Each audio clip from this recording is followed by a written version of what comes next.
Você sabia que os hábitos de higiene de Clark Gable, Marilyn Monroe ou Joan Crawford eram absolutamente horríveis? Hoje, estamos levantando a cortina de veludo sobre as maiores lendas de Tinseltown e revelando a verdade suja que as equipes de publicidade dos estúdios se esforçam tanto para manter escondida. De odor corporal lendário a hálito que poderia esvaziar uma sala, essas são as histórias que Hollywood esperava que você nunca ouvisse. Pronto para repensar suas estrelas de cinema favoritas? Vamos mergulhar e descobrir o lado não lavado do glamour. Número 1. Clark Gable. O nome evoca imagens de charme masculino, estilo atemporal e carisma irresistível. O protagonista de E o Vento Levou tinha um sorriso que fazia milhões desmaiarem e um porte que definiu uma era. Mas, enquanto seu personagem na tela era a personificação da sofisticação, havia um lado muito menos glamouroso, escondido a poucos centímetros de seus famosos lábios. A higiene dental de Gable, ou melhor, a falta dela, é lendária no folclore de Hollywood. Aos 32 anos, Clark Gable já havia perdido quase todos os seus dentes naturais devido a uma doença gengival, uma condição conhecida como periodontite. O resultado? Um conjunto completo de dentaduras que eram desconfortáveis, mal ajustadas e, mais notavelmente, responsáveis por um caso de halitose tão infame que se tornou parte da lenda de Hollywood. Seu hálito era tão notoriamente desagradável que colegas de cena, incluindo a icônica Vivien Leigh, temiam cenas íntimas. Lee supostamente recuava ao pensar em beijá-lo, e Sophia Loren até pediu aos diretores para minimizar suas cenas de close-up.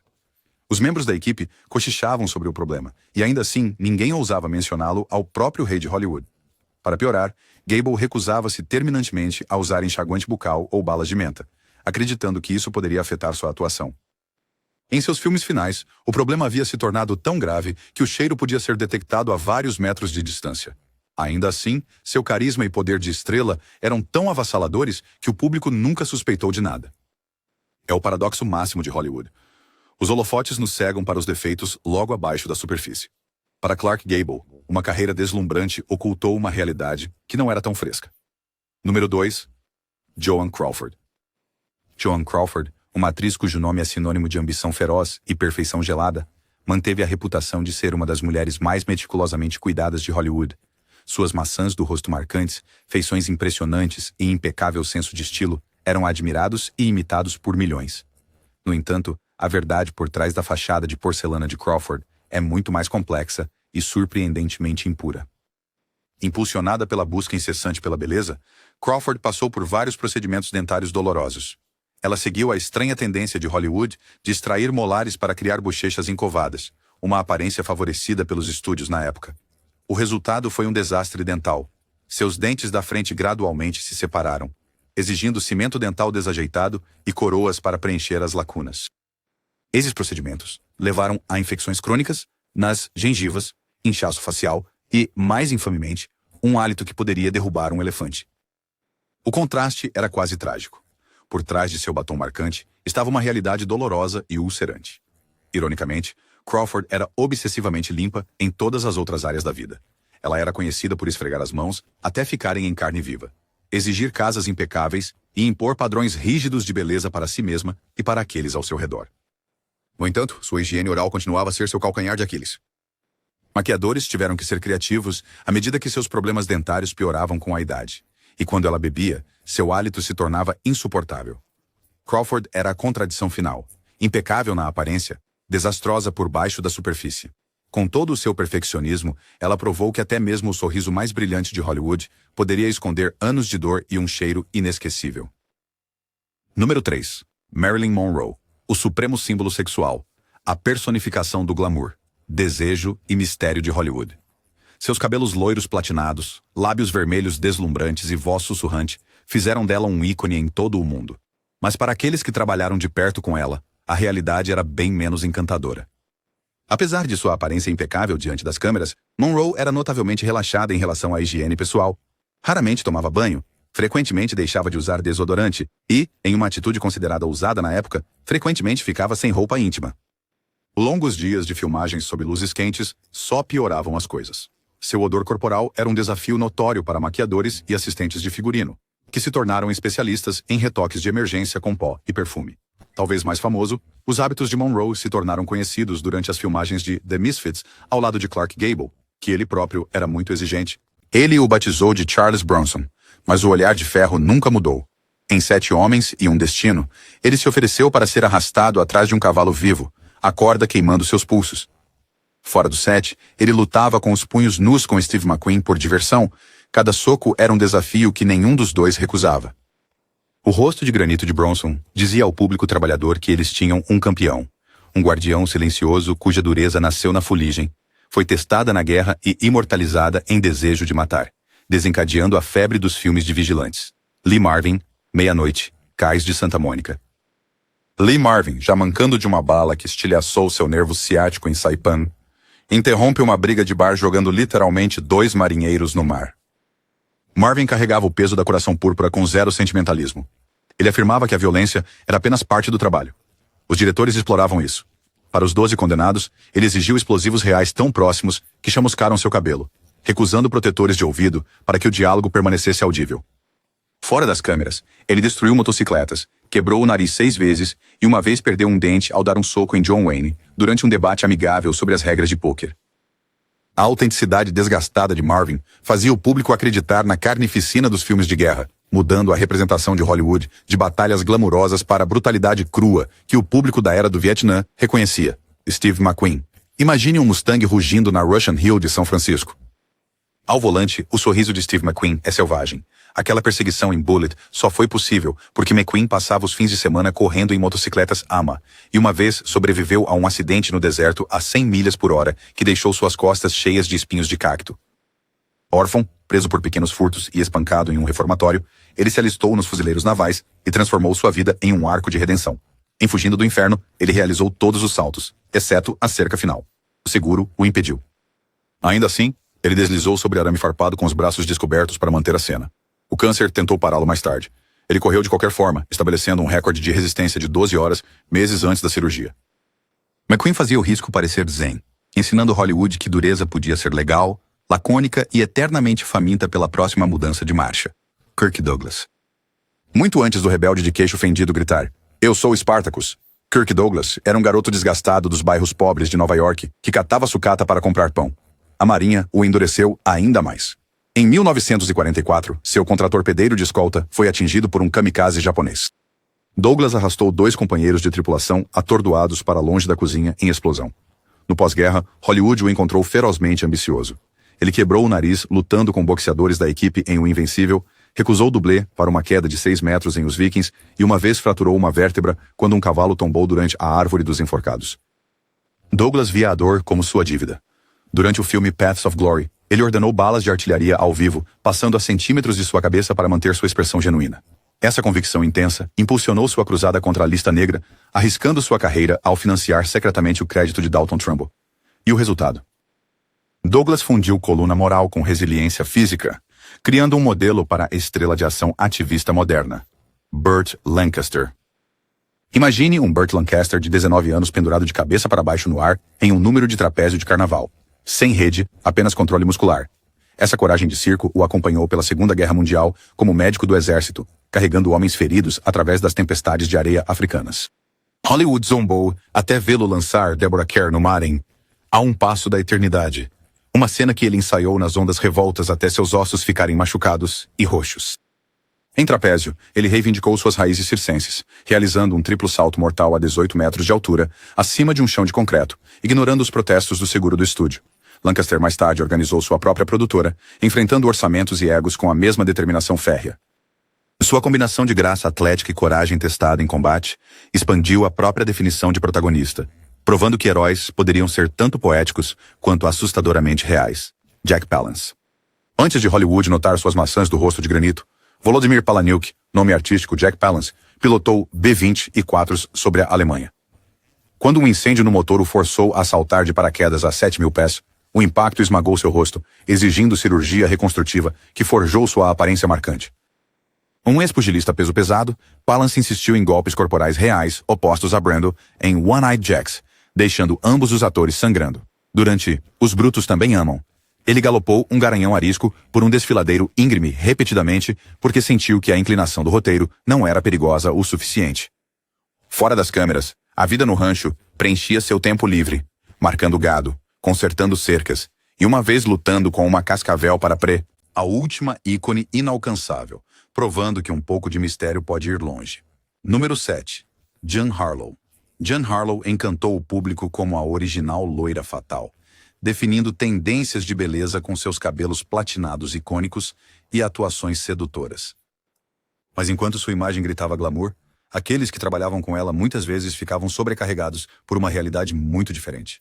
O cabelo de Harlow era cuidadosamente mantido através de frequentes e severos tratamentos de peróxido, mas sua dedicação a outros aspectos de higiene era muito menos rigorosa. Relatos sugerem que ela raramente tomava banho e era conhecida por dispensar desodorante, uma escolha infeliz nos quentes, lotados e mal ventilados estúdios dos anos 1930. Como resultado, o odor corporal de Harlow tornou-se um segredo bem conhecido no set, e os coestrelas muitas vezes lutavam para manter a ilusão de romance durante as cenas de amor. As equipes de relações públicas do estúdio trabalhavam horas extras para preservar sua imagem impecável, enchendo-a de perfume e organizando cuidadosamente sessões de fotos para esconder qualquer sinal de suor ou desconforto. Mas a verdade era inescapável para aqueles que tinham que dividir espaços apertados com a estrela. Apesar de seu inegável encanto físico e influência pioneira no estilo de Hollywood, a abordagem de Jean Harlow à limpeza pessoal deixou muito a desejar. Ainda assim, seu legado como um dos primeiros símbolos sexuais de Hollywood perdura, prova de que, às vezes, a imagem é realmente tudo. Número 8. Charlie Chaplin. Charlie Chaplin, o gênio cômico mais amado da era do cinema mudo, criou uma imagem que perdura até hoje. Seu personagem pequeno vagabundo, com o terno desalinhado, chapéu coco e bengala, tornou-se um ícone cultural. Mas por trás do humor pastelão e da pantomima expressiva, estava um homem cujo compromisso com seu figurino se estendia a alguns hábitos de higiene bastante questionáveis. De acordo com o elenco e a equipe, Chaplin era notoriamente relutante em trocar de roupa entre as cenas. Dias de filmagem passavam e o terno característico de Chaplin, já surrado por design, tornava-se uma fonte não só de risadas, mas de odores persistentes. A combinação de longas horas suadas sob as luzes quentes do estúdio e um cronograma de produção apertado deixava-o com um cheiro não muito fresco. O foco de Chaplin em seu ofício era lendário, mas às vezes vinha à custa do cuidado pessoal básico. O elenco e a equipe frequentemente faziam piadas sobre o aroma que sinalizava a chegada de Chaplin, mas havia pouco que pudessem fazer além de abrir uma janela e torcer por uma brisa. Apesar de todo o seu brilhantismo, a abordagem de Chaplin à higiene estava longe da perfeição polida que Hollywood se esforçava tanto para projetar. Ainda que ele cheirasse, o charme e talento de Chaplin sempre foram suficientes para conquistar o público. O legado de risadas que ele deixou ainda ofusca até os rumores mais persistentes sobre seus hábitos pessoais. Número 9. Vivien Leigh. Vivien Leigh é lembrada como uma das mais belas atrizes do cinema. Suas atuações em E o Vento Levou e Uma Rua Chamada Pecado conquistaram corações e elogios. Mas por trás de sua aparência luminosa, Leigh enfrentava desafios de saúde mental, que às vezes a deixavam incapaz ou sem vontade de manter cuidados básicos consigo mesma. As batalhas de Leigh com transtorno bipolar acarretavam mudanças de humor severas e períodos de depressão profunda. Durante esses episódios, ela às vezes negligenciava o banho por dias, até semanas, e aparecia no set usando as mesmas roupas do dia anterior. O resultado era um odor inconfundível que aqueles ao seu redor tentavam, muitas vezes em vão, ignorar. Seus colegas de elenco e equipe rapidamente aprenderam a agir com cautela, pois até mesmo lembretes bem intencionados sobre higiene poderiam provocar explosões ou aumentar seu sofrimento. Ironicamente, Leigh notava rapidamente e comentava sobre a higiene dos outros, queixando-se famosamente do mau hálito de Clark Gable durante E o Vento Levou, mesmo quando seus próprios cuidados pessoais falhavam. Seus assistentes pessoais e amigos faziam o possível para apoiá-la, às vezes deixando roupas limpas e desodorante em seu camarim, na esperança de que ela percebesse a dica. Mas, à medida que sua saúde piorava, sua higiene frequentemente também piorava. O contraste entre sua imagem pública e suas lutas privadas é um lembrete das batalhas invisíveis enfrentadas até mesmo pelas estrelas mais brilhantes. Número 10. Lana Turner. Lana Turner personificava o glamour de Hollywood. Sua pele de porcelana, olhar sedutor e confiança radiante chamavam a atenção e paravam o trânsito onde quer que ela fosse. Mas para aqueles que compartilharam um set com Turner, sua beleza tinha um custo, um que era muito aparente nos espaços confinados de um estúdio de som. Turner aparentemente tinha uma aversão profunda a desodorante, acreditando que suar era uma maneira natural e saudável do corpo liberar toxinas. Embora a teoria pudesse ser tendência entre alguns na época, o resultado era qualquer coisa menos atraente na prática. Figurinos, luzes intensas e cenas impactantes rapidamente transformaram sua essência natural em algo muito mais forte. Os atores que trabalhavam ao lado de Turner frequentemente se viam lutando para se concentrar durante cenas românticas ou emocionais, pois seu perfume podia ser avassalador. Alguns brincavam que seu perfume se misturava apenas com o odor corporal, criando uma aura característica que permanecia muito tempo depois que ela saía da sala. Apesar dos sussurros nos bastidores, a beleza deslumbrante de Turner e seu talento inegável significavam que ela continuava sendo uma das estrelas mais lucrativas e amadas de Hollywood. Sua aversão ao desodorante nunca parecia impedi-la, mesmo que tornasse os closes um pouco mais difíceis de suportar. Número 11. Ava Gardner. A beleza de Ava Gardner era lendária. Ela era conhecida por seus olhos cativantes, cabelo exuberante e uma energia espontânea que a diferenciava de outras estrelas de Hollywood. Mas essa mesma atitude despreocupada se estendia à sua abordagem da higiene, e nem sempre da melhor maneira. Gardner adorava andar descalça, muitas vezes recusando-se a usar sapatos, mesmo no set ou em locais públicos. O resultado eram pés com um aroma forte o suficiente para deixar sua própria impressão. Mas seu descuido com os cuidados pessoais não parava por aí. Rumores persistiam de que Gardner não era particularmente diligente em tomar banho, especialmente durante longos e quentes dias de filmagem. Colegas de elenco e membros da equipe às vezes reclamavam do hálito dela, o que podia tornar cenas próximas desafiadoras. Gardner, no entanto, parecia despreocupada, preferindo focar no seu trabalho e nas suas paixões. Seu charme natural e magnetismo significavam que, independentemente de como ela cheirasse, ela conseguia atrair atenção dentro e fora das telas. A combinação de sua abordagem terrena e sem polimento com sua beleza impressionante tornou Gardner uma presença inesquecível em Hollywood. Para o público, seu espírito selvagem só acrescentava ao seu charme, mesmo que deixasse alguns narizes se contorcendo nos bastidores.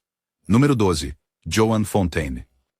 Joan Fontaine era celebrada por sua beleza delicada e performances cativantes em filmes como Rebecca e Suspeita. Sua persona na tela exalava elegância e refinamento, mas seus hábitos pessoais contavam uma história diferente. Fontaine tinha a reputação de negligenciar a higiene pessoal, com colegas frequentemente comentando sobre seu odor inconfundível. Ela raramente tomava banho, preferindo deixar a natureza seguir seu curso. Alguns diziam que ela acreditava que lavar-se frequentemente retirava os óleos naturais da pele, uma opinião compartilhada por alguns de seus contemporâneos. Seu descuido com a higiene tornava trabalhar de perto com ela um desafio, especialmente para atores e diretores que tinham que compartilhar cenas íntimas. Em cartas privadas, sua irmã, Olivia de Havilland, supostamente zombava dela por sua falta de higiene. Alfred Hitchcock, sempre o perfeccionista, inventava maneiras sutis de incentivá-la a melhorar sua higiene, mas raramente tinha sucesso. Fontaine permaneceu impassível aos rumores. Para ela, o conforto vinha antes da conformidade, e ela não deixava que as opiniões de outros ditassem seus hábitos. Apesar, ou talvez por causa, de suas maneiras não convencionais, o legado de Fontaine em Hollywood é o de uma verdadeira original, intocada pelas expectativas dos outros. Número 13. Bette Davis. Bette Davis, com seu olhar penetrante e espírito indomável, era uma força da natureza tanto dentro quanto fora das telas. Sua reputação por atuações intensas era igualada apenas pela sua reputação por um perfume pessoal distintivo. Davis era conhecida por não usar desodorante, acreditando que apenas o perfume poderia cobrir qualquer odor natural. O resultado era um aroma único, uma mistura intensa de suor, perfume e, às vezes, álcool. Aqueles que trabalhavam com ela descreviam o cheiro como inesquecível, permanecendo nos camarins e nas fantasias muito depois de Davis ter partido. Sua rival de longa data, Joan Crawford, nunca perdeu a oportunidade de zombar da higiene de Davis, e a lendária rivalidade entre elas era tanto sobre hábitos pessoais quanto por ciúmes profissionais. O apreço de Davis por uma ou duas bebidas só agravava o problema, pois o cheiro de álcool se misturava com o perfume para criar um aroma característico. Ainda assim, o talento de Davis era tão poderoso, suas performances tão cativantes, que poucos ousavam desafiá-la. Sua presença dominante ofuscava as realidades menos agradáveis de trabalhar ao seu lado. No final, seu brilho na tela superava qualquer preocupação com seu cheiro. Número 14. Mary Astor. Mary Astor roubava a cena em clássicos como O Falcão Maltês, exalando graça e sofisticação que cativavam o público. Mas por trás do glamour, Astor enfrentava um problema muito humano: o vício em álcool, que a deixava com um odor corporal difícil de ignorar. Seu consumo excessivo de álcool tinha efeitos colaterais físicos que nem as melhores equipes de figurino e maquiagem conseguiam disfarçar completamente. Pairs, respiração e o cheiro persistente de álcool tornaram-se características marcantes da presença de Astor no set. Quando seu vício estava no pior estágio, Astor muitas vezes deixava de tomar banho regularmente e suas roupas carregavam o mesmo odor almiscarado de falta de banho de uma filmagem para outra. Apesar de suas dificuldades, o talento e o profissionalismo de Astor nunca vacilaram. Colegas de elenco e equipe simplesmente aprenderam a lidar com suas peculiaridades, às vezes recorrendo discretamente a abrir janelas ou borrifar perfume em espaços compartilhados. O legado de Astor é um testemunho da ideia de que o talento pode realmente ofuscar até os odores mais persistentes. Número 15. Veronica Lake. Veronica Lake foi o rosto do glamour dos anos 40. Seu icônico penteado peekaboo inspirou inúmeras imitações. Mas, enquanto suas ondas loiras e sedosas pareciam perfeitas na tela, elas frequentemente escondiam um segredo menos do que impecável. Lake era famosa por negligenciar a lavagem do cabelo por longos períodos, permitindo que óleos, suor e camadas de produtos de styling se acumulassem. O odor resultante era uma fonte frequente de desconforto para seus colegas de elenco, que por vezes temiam cenas de contato próximo. Os membros da equipe sussurravam sobre o cheiro azedo que se agarrava ao seu cabelo, tornando até interações breves memoráveis por todas as razões erradas. As lutas de Lake com a higiene pessoal não terminavam com o cabelo dela. Ela era conhecida por usar as mesmas roupas várias vezes, sem lavá-las, e, durante períodos de consumo excessivo de álcool, sua higiene pessoal geral frequentemente piorava. Os maquiadores faziam o possível para mantê-la com uma aparência fresca, mas nenhuma quantidade de pó ou perfume conseguia mascarar totalmente o problema. Apesar desses desafios, a presença de Lake na tela era inegável. Sua beleza fria e distante a tornava uma estrela, mesmo que aqueles mais próximos a ela desejassem que ela passasse um pouco mais de tempo com sabão e água. Número 16. Howard Hughes. Howard Hughes, magnata da aviação, produtor de cinema e lendário playboy, foi uma vez o epítome do glamour e do poder. No início de sua carreira, ele era conhecido por sua aparência meticulosa, ternos sob medida e insistência em ambientes impecáveis. Mas com o tempo, a luta de Hughes contra o transtorno obsessivo-compulsivo teve um impacto dramático em sua higiene. O que começou como extrema limpeza se transformou em comportamento patológico. Hughes desenvolveu rituais elaborados de lavagem das mãos, trocava de camisa várias vezes ao dia e exigia que cada item em seu ambiente estivesse escrupulosamente limpo. Mas na meia-idade, a obsessão se inverteu. Ele se tornou um recluso, trancando-se em uma suíte de hotel escura por meses a fio. Ele se recusava a tomar banho, deixava o cabelo e as unhas crescerem a comprimentos chocantes, e até usava caixas de lenços nos pés em vez de sapatos. A maior ironia: Hughes mantinha padrões incrivelmente altos para as mulheres com quem saía, descartando qualquer uma com uma única imperfeição. Enquanto isso, ele se cercava de frascos com sua própria urina e recusava todas as tentativas de limpeza ou cuidado pessoal. Seu declínio de galante playboy a eremita isolado é uma das histórias mais dramáticas de Hollywood. Um conto de advertência sobre o poder destrutivo das obsessões não controladas. Se você achou essas confissões de higiene de Hollywood tão surpreendentes quanto nós, não esqueça de clicar no botão de curtir, compartilhar este vídeo com seus amigos e se inscrever no nosso canal para mais histórias incríveis da história do entretenimento. Nos conte nos comentários qual segredo te chocou mais. Obrigado por assistir e nos vemos no próximo vídeo.